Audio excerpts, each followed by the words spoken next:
श्री कृष्णा दोस्तों, मैं रीनू गुप्ता ज़िंदगी बनाए आसान चैनल में आपका स्वागत करती हूँ। पौराणिक कथा के अनुसार किसी जंगल में गुरुदेव नाम का शिकारी रहता था, जो अपने परिवार के भरण पोषण के लिए जंगली जानवरों का शिकार करता था।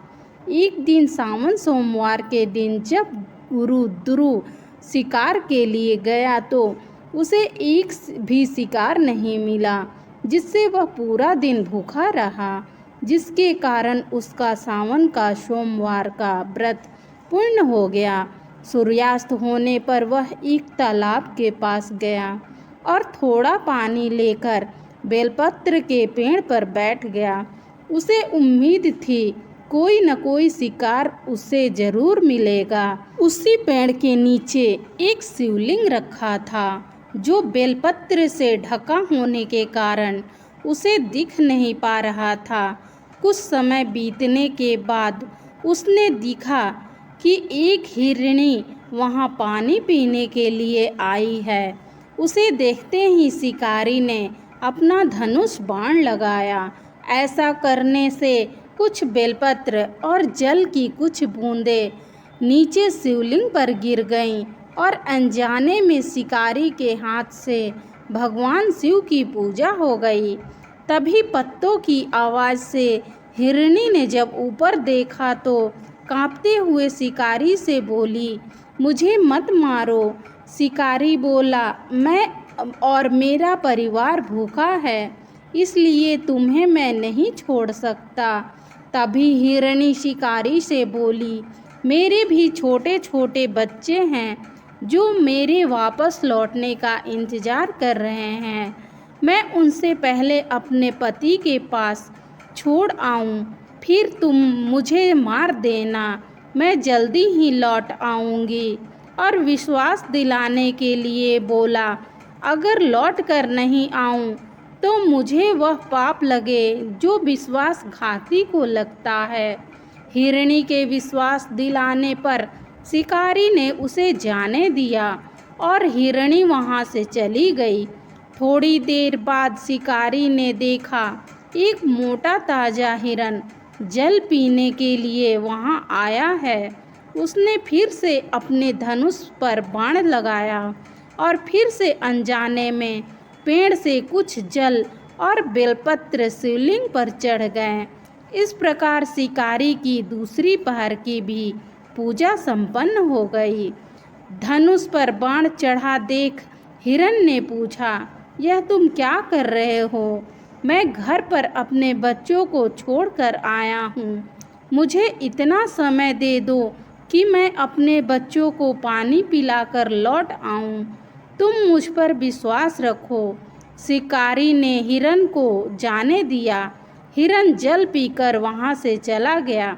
अब दोनों हिरन घर जाकर जब इकट्ठा हुए तो उनके साथ हुई घटना एक दूसरे को सुनाते हुए बोले, हम जल्द ही शिकारी के पास लौटना है।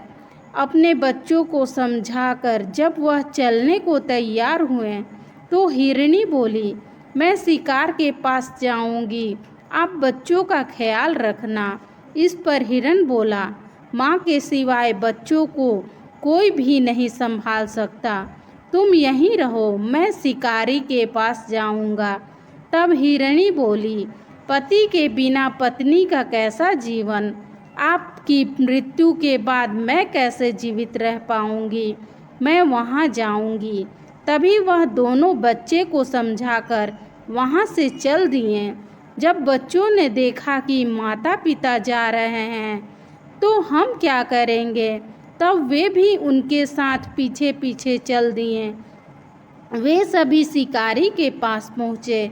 उन्हें देखकर शिकारी ने झट से धनुष पर बाण चढ़ाया, जिससे वहां से फिर कुछ बेलपत्र और शिवलिंग पर जल चढ़ गया, जिससे शिकारी के तीसरी पहर की भी पूजा हो गई, जिसके कारण शिकारी के सभी पाप मिट गए और उसे ज्ञान की प्राप्ति हुई।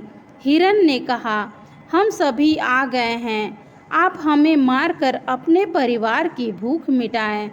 तब भगवान शंकर की कृपा से ज्ञान प्राप्त द्वारा शिकारी सोचने लगा कि मुझसे तो यह अज्ञानी पशु ज्ञानी हैं, जो कि परोपकार परायण होकर अपने शरीर दे रहे हैं, और मैं मनुष्य होकर भी हत्या कर रहा हूँ।